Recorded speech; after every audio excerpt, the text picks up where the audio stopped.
Welcome to Leadership Bites with myself, your host, Guy Bloom. This is a leadership podcast where I have conversations with colleagues, I chat with guests, and sometimes there'll be just me talking. You can connect with me at livingbrave.com, and when you enjoy the episode, subscribe and please tell everyone.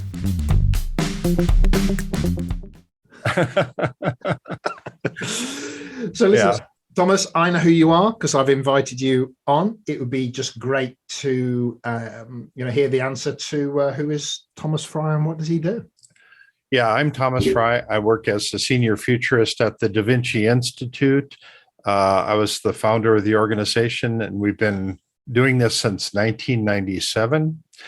When I was a child growing up, I didn't even know what a futurist was. I had no idea that position actually existed. And my job, I describe in very simple terms, is my job is to help open the thinking of people about what the future holds. It's try to give people slightly more insight than they could possibly get on their own. And we do that through various techniques. We use different scenarios. We use different ways of talking about the future that specifically what we refer to as anticipatory thinking protocols. And these are different techniques that help expand our minds, that help us gain some different vantage points in looking at the future. So keep in mind, the future is coming whether we want it to or not. But we're a very backward-looking society. We're backward-looking because it's just human nature. See, each of us has personally experienced the past. As we look around us, we see evidence of the past all around us. In fact, all information we come into contact with is essentially history.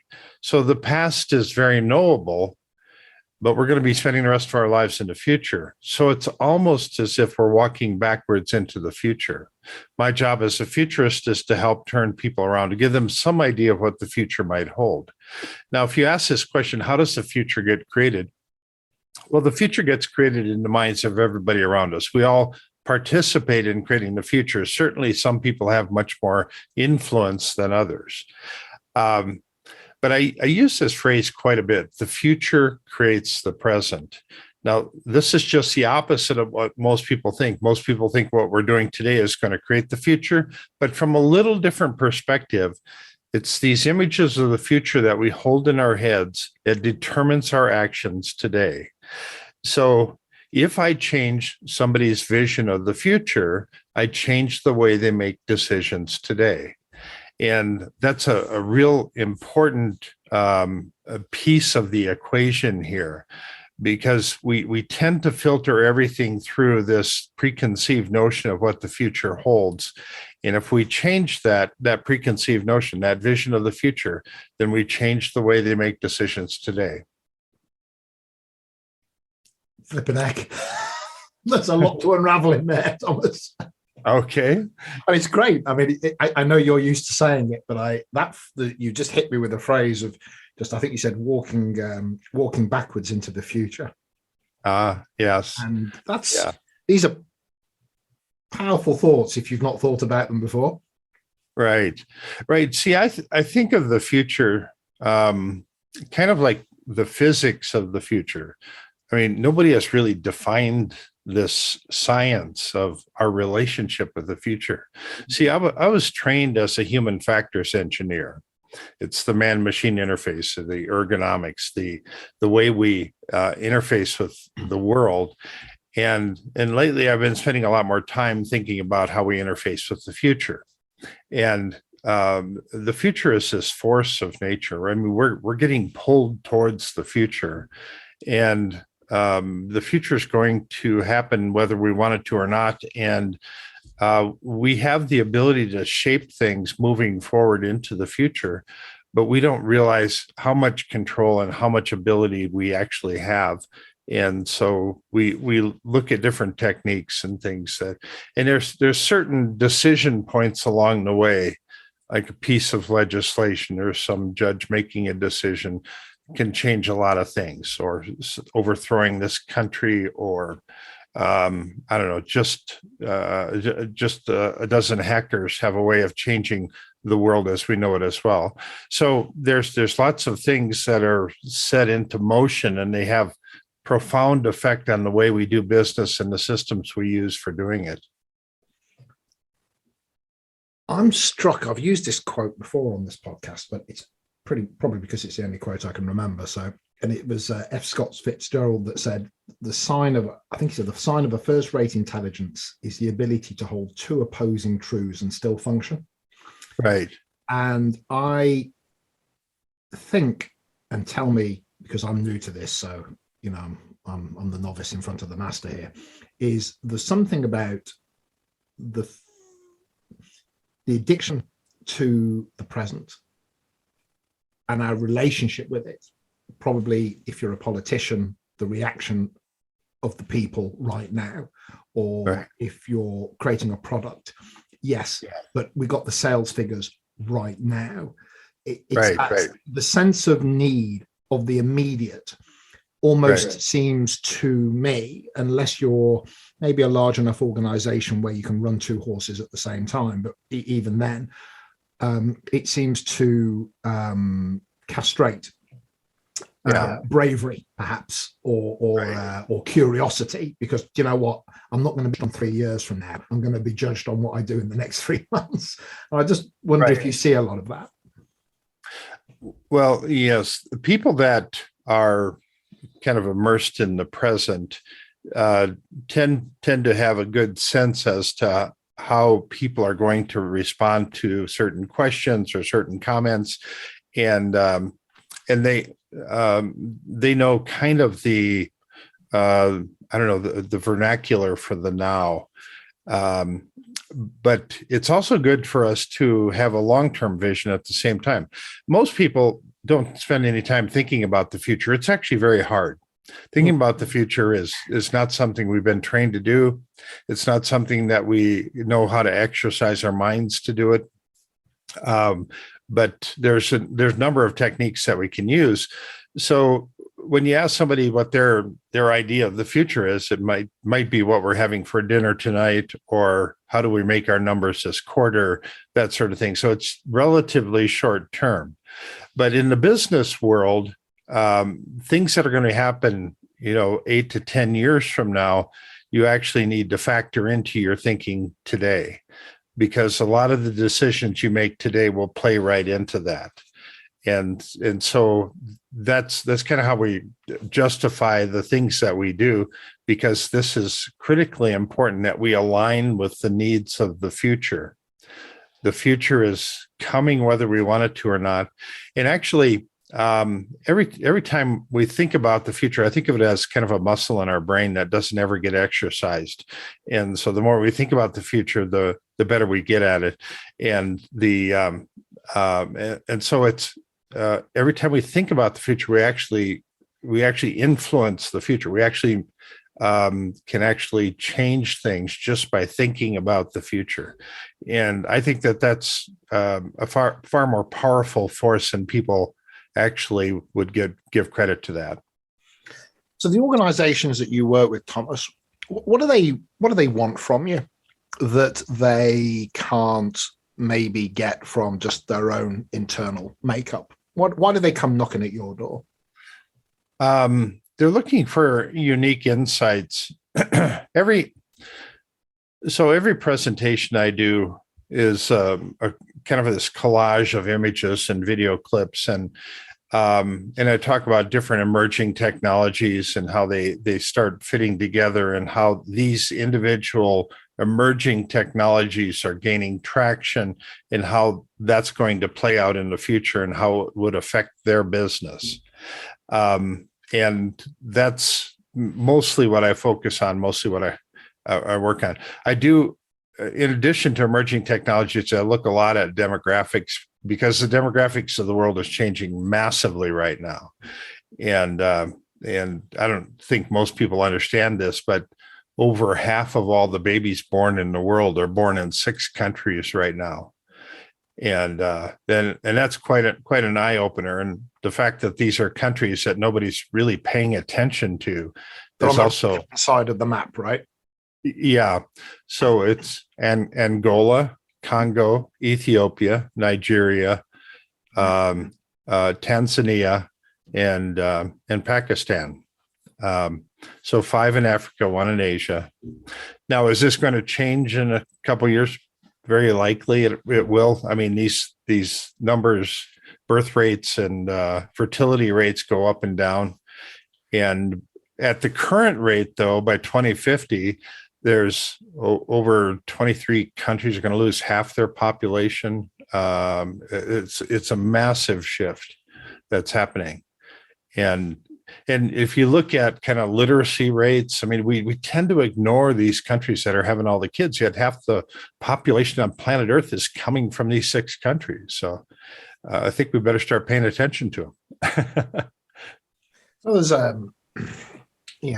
a sense of future proofing. There's a sense of, I guess, if you look at organizations that have been in NASDAQ or in the UK and the FTSE, a lot of those organizations, some stay, but some come and go. And the chances are, yes, it's through acquisition or integration, but also, things take over and catch organizations out. And just something as simple as I was brought up with when vacuum cleaners had bags and now they don't. And when I don't know if you got the Dyson in the US, but when the bagless vacuum cleaner came out, apparently, he was rejected because they said, well, how are we going to sell accessories? There's no bag, but, and boom, there you go. So it feels then that your work is for the curious, I guess, and for the people that have a commercial imperative and a sense of presuming that what works today may not work tomorrow, and maybe a sense of, if I'm hearing you correctly, maybe a sense of duty. It's if we are the leaders of this organization, we can't just hand over a business that's ready for today. We need to have got those balls rolling for that for that future. I've heard you correctly. Yeah. Anybody that has decision-making authority should be paying attention to the future. I mean, anybody that's running a corporation or has executive leadership authority inside that organization should be paying attention to all of these things that, I mean, we get signals from the future. I mean, we look at this idea of what are some of the signals we should be paying attention to. And so there's different trends that are standing out. And then I get asked a lot, how do I know what's getting traction? I mean, and I look specifically for, I get hundreds of news headlines coming through my desk every day, and I'm scanning through them. And I'm always looking for what's actually getting traction, because most of the breakthrough technologies, most of the discoveries that are happening, just nothing happens. And nothing happens. And it takes a lot for somebody that to align this emerging technology with an entrepreneurial group, a startup group that's actually going to take it to the marketplace or actually do something with it to make it happen. So most of the emerging technology, it's interesting background noise, but most of it goes nowhere. And it may get revived 20 years from now, 25 years from now, but most of it is not making a significant impact. So that's the tricky part. And I guess that was my next question. You may have just answered it, was going to be, how do you tell the difference between a flight of fancy and something that actually we should pay attention to? And maybe that's what you've just said there, which is where you've got to look for, I guess, what might look like anomalous data sets, but if they start to stick to each other and cluster, there's an indication that something might be emerging. I don't know if I just heard that correctly or if I just made that up for my own answer. Let me give you a real world example. In 2010, I did a search on the term flying delivery drone, and I got 1,250 results on that search. And And I did that search 5 years later in 2015, and I got 1.2 million results. So instantly, with the search results go from that small amount to the big amount like that, that suddenly flying delivery drones is getting traction. It's creating this awareness throughout the world, and people are paying attention to it, and they're thinking that it's doable, that it might be possible. And so as a result of that, we started seeing all these people kind of reinventing the drone world. And they said, well, we can make drones big enough to carry people. So then we suddenly started seeing literally hundreds of startups in the drone taxi space. And they're all out there trying to get licenses from countries to fly these drone taxis between the rooftops of buildings and across the city, that sort of thing. And that is already happening right now. But then, I mean, people are looking at this from so many different perspectives that drones are going to go off in all these different touch people in so many different ways.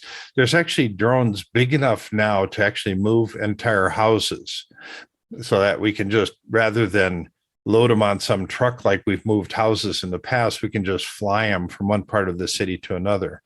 That I find quite fascinating. And then just everything we can think of, drones in agriculture, applying herbicides and pesticides on fields, drones flying over forests to see trying to spot if there's any hot spots for fires. And the sooner that we can spot a fire in a forest, then we can deploy the fire extinguisher drones to come in and put it out right away. Those type of things are happening just right under our noses. And so this idea of all these different types of drones coming out of the woodwork, and cities are going to very soon find that they're dealing with this problem of 50,000 drones flying over the city every day. How do we manage that traffic? How do we deal with noise complaints? How do we deal with the pollution and visual people shooting them? Yeah. And so, people might try to shoot them down, but for the most part, it might be just kind of a humming in the sky that they don't know what's going on. 50,000 of them, right? Yeah. So I'm fascinated by a few things here, and pull me back if I've gone into a fantasy land of Guy. That might be a completely different podcast. And one of them is, I look at AI, and let's not go to some dystopian future where AI is turned into Terminator mode and is wiping out the population. Right. Though hey, who knows, right? But I look more down the path of, I look at self-driving cars, and the moment that is perfected to the point where statistically it is, if it's not already, as safe as a driver.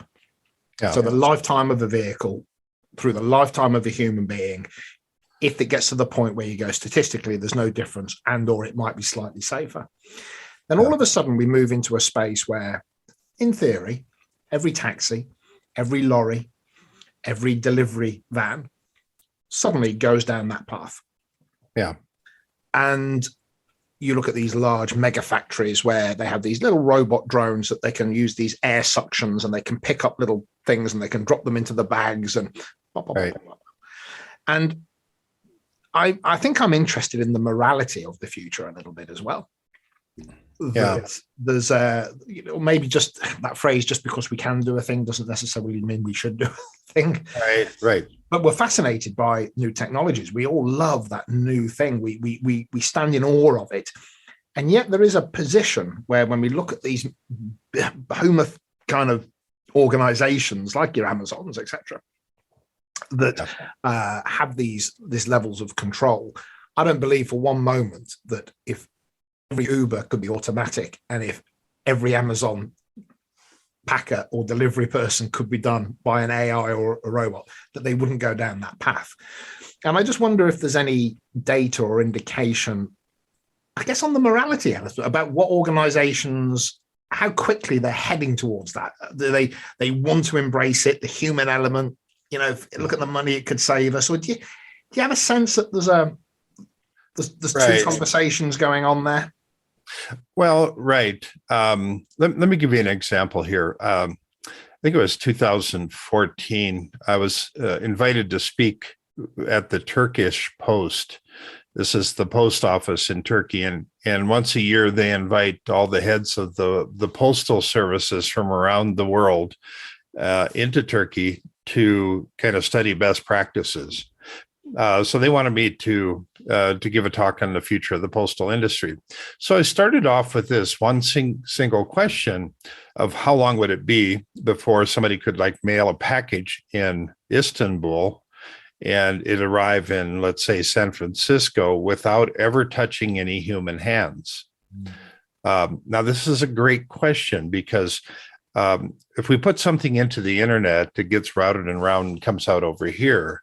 How long before we can actually put a package into this system and it gets routed and around and comes out exactly where we want it to? And we're adding, and then I went into the detail on how we're adding all these different levels of automation and different parts, but there's always this barrier because you're trying to interface this system with that system. How do you take things from the truck and put them onto the ship? And can that be done autonomously? And can we ensure that they're all going to go to the right place then and all that? And so when you think about solving that particular problem, because you have national systems have to talk to each other, and then you're creating essentially a global system. So who has the overarching responsibility for that? And if something goes wrong, how does that get handled? And anyway, if you're mailing live animals and stuff, there's all kinds of issues that you run into that get to be pretty dicey. So somebody has to be in charge of all this. And so I found that to be kind of this fascinating thing that we don't have all the systems in place yet. And similarly, if you get a package delivered to your home, where's it okay to put it? We haven't got that system down yet.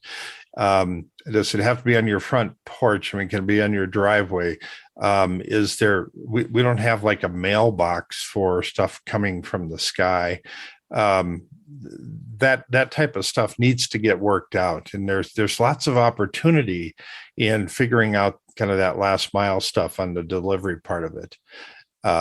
So I think I've pretty much avoided your question totally. I don't know. I think what I'm hearing there is, there's, before we need to worry about maybe organizations, getting rid of the human element, there's a long way to go before we actually get to a unified platform of anything. Right. I think maybe that's what I've heard there. And I think everything is doable. But I think, I grew up with no mobile phone and bat and ball on the internet, and, everything was a revelation. And, the phrase is, I hope you live in interesting times. And by golly, we've definitely done that. But I've got a 9-year-old and a 6.5-year-old. So by the time he hits, or they hit 20 and 30, again, will there be that little drone delivery kind of platform with a secure lock that it opens when the drone comes, it drops it in and it shuts. Yeah. And if you've got a back garden or a front garden, or you're in apartments and they're shared, everything can be thought out, right? It's just whether or not somebody can have the Elon Musk motivation or the whatever to drive it, I guess. Yeah, and we don't have the overarching authorities in place for something that goes from one country to the next. I mean, we need these kind of global authorities, and there's great hesitation, very great resistance, and so you come up with G20 summits that issue mandates. Well, who's in charge after they've issued the mandate? I mean, it's so. As an example, in the privacy world, first of all, people think that we'd live in a much safer world if we had a really transparent world. If I knew everything about you, then we'd live in a much safer world. But if I know everything about you, then I know what your credit card numbers are, your bank account numbers, your passwords. And so we lose our fundamental ability to own things. And this ownership ability is foundational to the way the world works. So we know that we need some sort of a privacy bubble around us, but we don't know what that's supposed to mean. It hasn't been defined legally. It hasn't been defined technologically or culturally. And then each new technology that comes out of the chute has a way of piercing the privacy veil. And so we need some sort of an authority, a global authority that would actually manage this. See, if we have 180 countries in the world that are coming up with their own privacy policy, then basically we don't have privacy policy. It's just this mishmash of things all over the world. And quite frankly, there aren't enough experts in the world on this topic to actually make it work. So having some global authority that staffed each country that's a member of this authority then could staff it with their best and brightest people, and they meet 3, 4, or 5 times a year and decide on the privacy policy for the world. That makes good sense in my mind. I'm sure it breaks down in actual practice, but there's similar things that we need for a postal service like this, or just flying drones. How do we manage these flying drones in cities, and global accounting systems? All of these things are changing, and there's just better ways of doing things, and we need to come up with solutions for how to manage and regulate all of these challenges that lie ahead. So your focus right now, we spoke before we kind of got going around the future of education and transportation and even COVID and that kind of stuff. So talk to me about the education. I mean, that's a fascinating thing, I think, in terms of just, what should be people being educated on, all the way through to, I'm seeing it now, I think, where there is a disenfranchisement with universities, for example, and a lot of educational powerhouses where people aren't convinced that maybe if you're going to be a doctor or a lawyer, there are certain things, but for a lot of other things, I'm not sure what this degree is worth to me. I'm not sure, maybe even behaviorally, or the way that I see a lot of this kind of student request amongst some for not having trigger words, not having books that make it difficult to read, and all this kind of stuff, which I think Jordan Peterson said, well, the whole point of education is that you're supposed to be disturbed intellectually. It's supposed to challenge you. You're supposed to build up a psychological resistance to things that you find difficult. And if we so just educationally, I'm fascinated by. Actually, I could learn that in 6 months on YouTube if I found the right clips, or it could take me 3 years to learn it in a classroom. So it's focusing on what you're thinking about. Be great to hear about that. Yeah. So the future of education, there's so many different facets of this, but kind of the way I like to think about it is that in the not too distant future, that we will have what I refer to as an AI buddy bot that we're talking back and forth with on a daily basis. And we confide in it, we tell our secrets to it, and it knows us very intimately. And so it knows then what skills we're proficient in, it knows what skills we're deficient in, and it would then understand how to schedule training for us to get us up to speed to learn new skills. But it's more complicated than that, because the average person is actually consuming information 12 hours every day, a little over 12 hours every day. And for some reason, none of this gets accounted for. It doesn't seem the powers that be don't think that it's creditworthy. And so I've talked about this idea of having an AI assessment bot that can actually assess everything that we're reading and that we're being exposed to and coming into contact with, and has the ability to actually test us and ask us questions about it on an ongoing basis. Now, there's There are AI assessment bots out there right now that can, rather than taking a 3 or 4 hour ACT test or SAT test, it could assess your abilities within 10 minutes. That I think is really interesting. But if you think of an AI assessment bot having the form factor of smart glasses that sees everything that you're seeing, hears what you're hearing, and it also knows what you're feeling, touching, smelling, and all of the senses come into play, then it can continually test you on an ongoing basis. It can ask you questions over the next 2 or 3 days. So as an example, you go and watch a movie and it'll ask you questions over the next 2 or 3 days. And if you get all the questions right, then you get 3.7 micro credits. Now, a micro credit, I think in terms of 100 micro credits equals 1 college credit.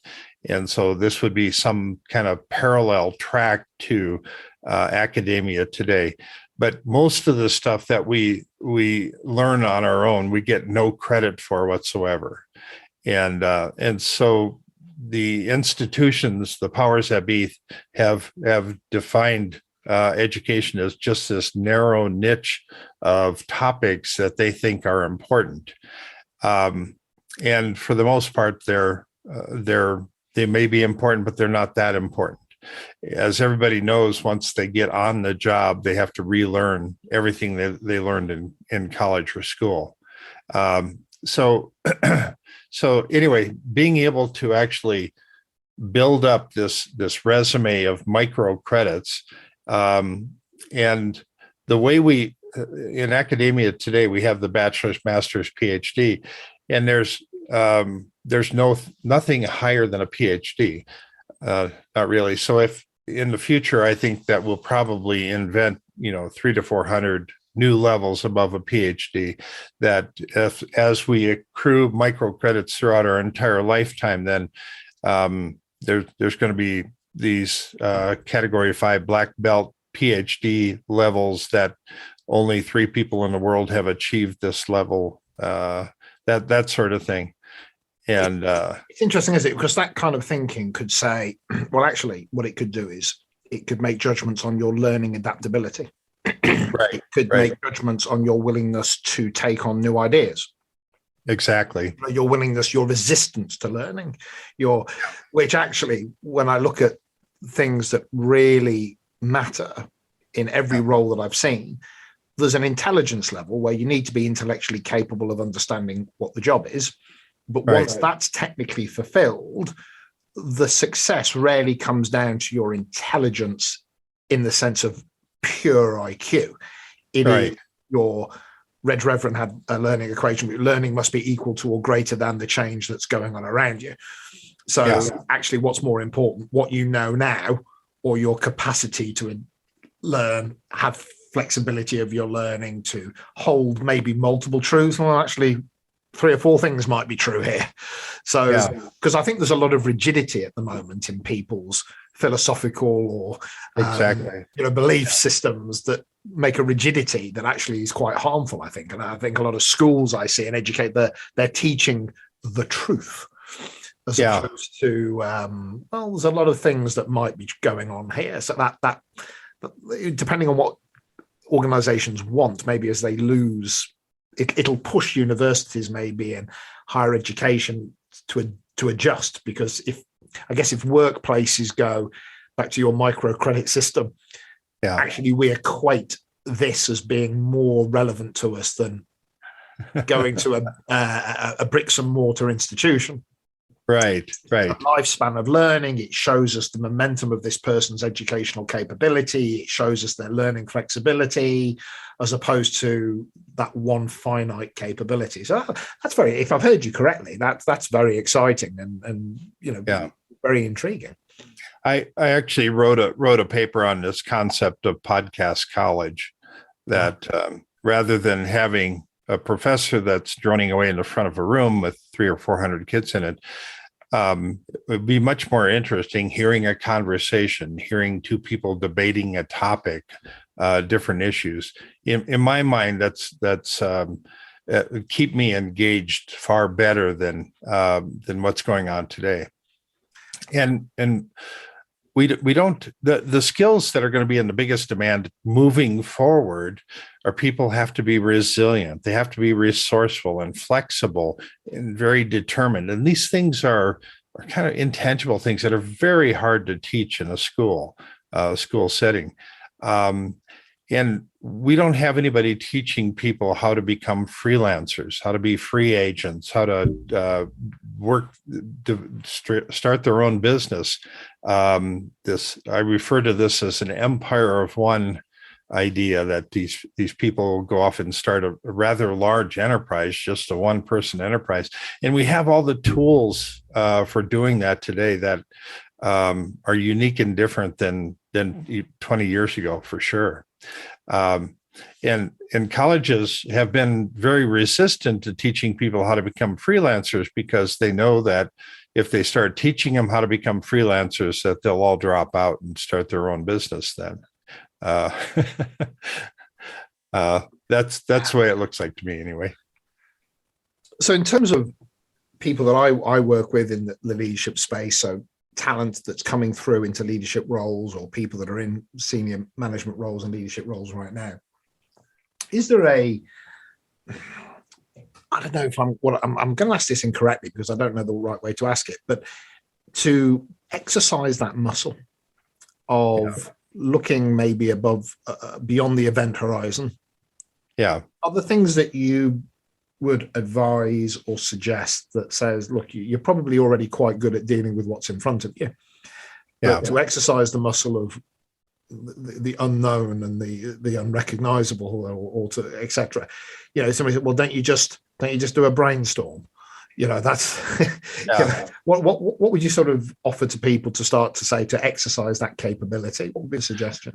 Yeah, sometimes creating an interesting scenario, like in the world of education, in just a few years, where a mother who finds herself pregnant will have the opportunity to go to a geneticist and consider 1,000 to 2,000 different enhancement options for their unborn child. Now, this is the designer baby scenario. So you can pick out the hair color, the lip shape, the nose, and chin formation, all of those type of things. But then you're very likely going to tick all the boxes that I want this kid to be super strong, super durable, and super smart. And so all of the things that are going to make this a super child. So when the baby gets born, it's going to be a super bright kid. But we don't have any systems in place today to educate the super child. So as this kid enters the grade schools, there's no system in place for dealing with a kid with this capabilities. And if you think of a kid that is 12 years old and is already is fluent in 7 languages and has the equivalent to 27 PhDs and can do multiple things at one time, you start getting the picture as to these people. But super kids are not always super. They throw super tantrums. They probably don't sleep at night. They were going to challenge their parents on everything that they say. And when they reach 11 years old, they're going to want to start dating other super teenagers. And so we don't have any way of actually dealing with this. So how do you create an education system that can actually super educate the super mind?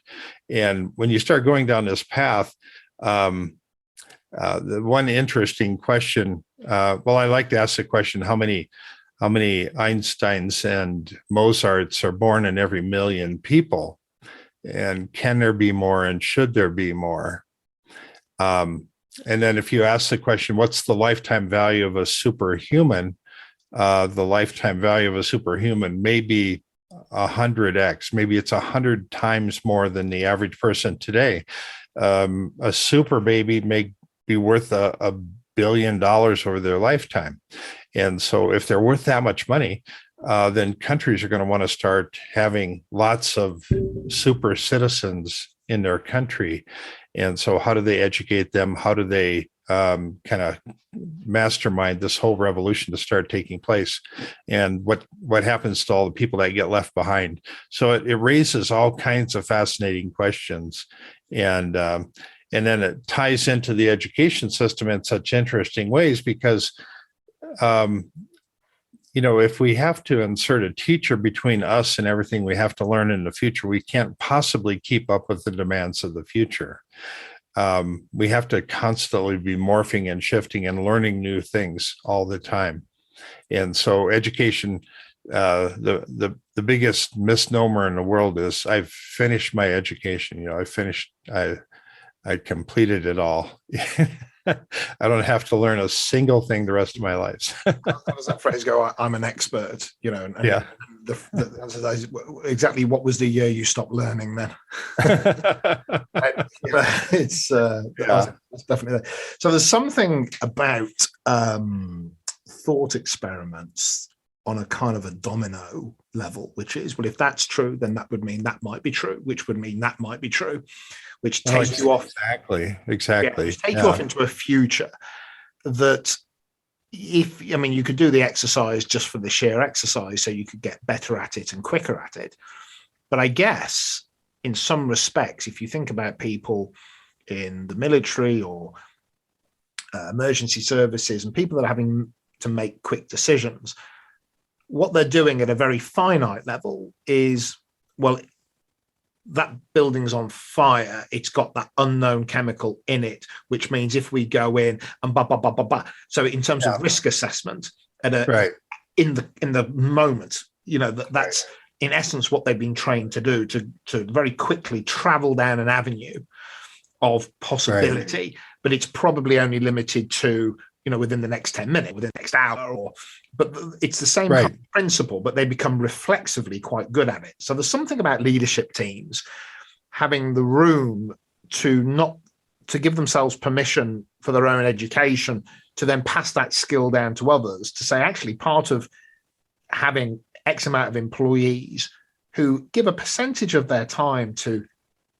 flicking those dominoes and coming to me with the thoughts and the ideas and the possibilities, where they've done that thinking, they've followed that path, and then maybe they've looked for the data, as you were saying, or they've looked for the traction, and they've said, listen, I may be wrong, but I get a sense that if this is true today, then in about 5 years, Houston, we may have a problem. Right. And I never forget being in an organization which will remain nameless because of who and what they did, but they had somebody come in from a university. I was on one of their away days, and they had a very big postal campaign, where one of the biggest sort of sending out literature via the post. And as you can start to opt out and cold calling, and as you can start to have this telephone preference, there's probably something similar in the US where you can opt to not receive cold calls or unsolicited calls or email. This individual went, well, look, even if we're just being gentle with this, if we go forward 10 years, your market is going to, your market will be there, but your ability to access it is going to slowly disappear. And I never forget that senior team going, but that's at least 3 or 4 years away, right? And we're all going to be out of here by then. And that thinking was just because it was, even though they were offered a truth of the future, because their bonuses and their earnouts and all that was linked to a certain cycle. Yeah. And I know problems happened with that organization because of that kind of very short-term thinking. So you've got to, introducing it is one thing, but then there's also got to be that psychological safety, or that willingness to hear new things, I guess, that might seem to be taking companies off course. Right. When the wisdom is that's where we've got to go. But if somebody's going to come in with thinking that's future edited, then it's going to be very interesting, isn't it, to see how, if we move down that path, that capability to change and that willingness to go, we need to stop this, because ultimately it's going to be good for now, but going into the future, it's not. And shareholders going, yeah, but I'll have sold your stock by then, so I don't care. So I guess there's a lot of that going on that is what makes this all so complex. Well, right. Companies today have access to far more data than ever before in history. So theoretically, we should not have any companies making those boneheaded errors like they did in the past that actually put them out of business. They should be making great decisions because they have all the data. It's just a matter of filtering through it and making good decisions based on it. And so this life cycle of companies in the Fortune 500 companies in the world, it should actually stay the same group for here on out, based on their ability to interpret all the data that's coming their way. But we still have a way of shooting ourselves in the foot. We still have a way of making really stupid mistakes. I don't know if it's true, but I've just written down short-term commercial drivers versus future viability and innovation. It's that conflict, I guess. Right. Sort of, right. It's not that it's not a good idea, Guy, but it's not what we're going to do. So for people that have an interest, Thomas, in this field or and just reading more and adding this, maybe an element of this skill and this craft to their thinking, where should people look to or get in or read or the podcasts that they should pay attention to? What is it that maybe you should say it would be a good idea as an entry point for people? Yeah, I'll use kind of a self-serving one. We are coming out with a course called Future Like a Boss. And this is a 14-part video series coupled with a textbook that is going to take people through all of these different anticipatory thinking protocols that I use personally. Now, there's a number of techniques that I don't cover in this course that other schools are teaching, but so there's no criteria, there's no certification that you need to call yourself a futurist. Anybody can hang out a shingle and say that they're a futurist and start being in business the next day. But there's actually very few of us that are created a full-time living out of being a futurist. So most of the time I'm working with different corporations on a lot of speaking gigs, but we've moved more into consulting, and we're doing a lot of videos right now.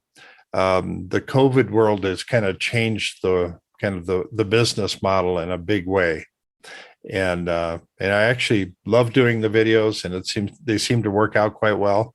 And so we're going down that path. And I'm also advising a lot of companies on their different strategies and the different moves that they're going to be making. We brainstorm different topics here and there, and then find out where the key inflection points are in a business strategy. If this happens, then suddenly everything changes. And we try to identify what those inflection points might be. And so we spend a lot of time looking at things like this. We try to analyze it from a lot of different perspectives, and that's the kind of work that we're doing. So when does that come out, Thomas? So the first we ran the first cohort through Future Like a Boss a couple months ago, and they gave us rave reviews on it. They said that it's so if people go to futuristspeaker.com, we will have all the information on there. We don't have it there just yet, but it's going to be coming. I do have my blog site is on there, so that we have like 500 different columns that I've written on different topics. So virtually any topic that you're interested in. And the number one way that people find me is with the phrase, they do a search on unanswerable questions. Is that right? Which is kind of funny because I wrote a column on 10 unanswerable questions that neither science nor religion can answer, and then later I did another one, an updated version that was 99 unanswerable questions. So they're great fun to try to work through. If you have friends over for a party, it's very stimulating conversation. Turn it into a card deck. Yeah, I should. Yes. Yeah. So listen, it's been a joy. I'm always alert to time, and these, I often say this, that with the right food and the right wine, I could keep you going all weekend.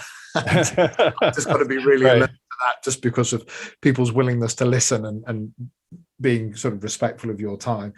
But this has been great for me because I think part of this, I was just talking to you this morning. I did a podcast with a major from the Texas Rangers, and it's meeting these great personalities and people that just look at life through different lenses and different things. Right. So it's been great to see somebody who has passion and obviously a deep love of what they do, and that's quite it rubs off a little bit, right? And I hope so. Yeah, it does. And I feel that's a beautiful thing. So I'm just going to say I'll bring us to an end. I'll ask you just to stop on for a few minutes so we can chat afterwards. But I'm just going to bring us to a close and just say thank you so much just for investing your time and just giving us something to hear and to think about as an audience. I'm sure it's been greatly appreciated. So thank you so much, Thomas. Well, Guy, it's been a great pleasure. Thank you very much. That's it, so I hope you enjoyed the episode. Please share so others get to hear about us, and subscribe so you keep up to date on new episodes. Also visit livingbrave.com if you want to connect with me and find out more about executive coaching, team effectiveness and changing culture. Oh, and of course you can buy my book Living Brave Leadership on Amazon. So on that note, see you soon.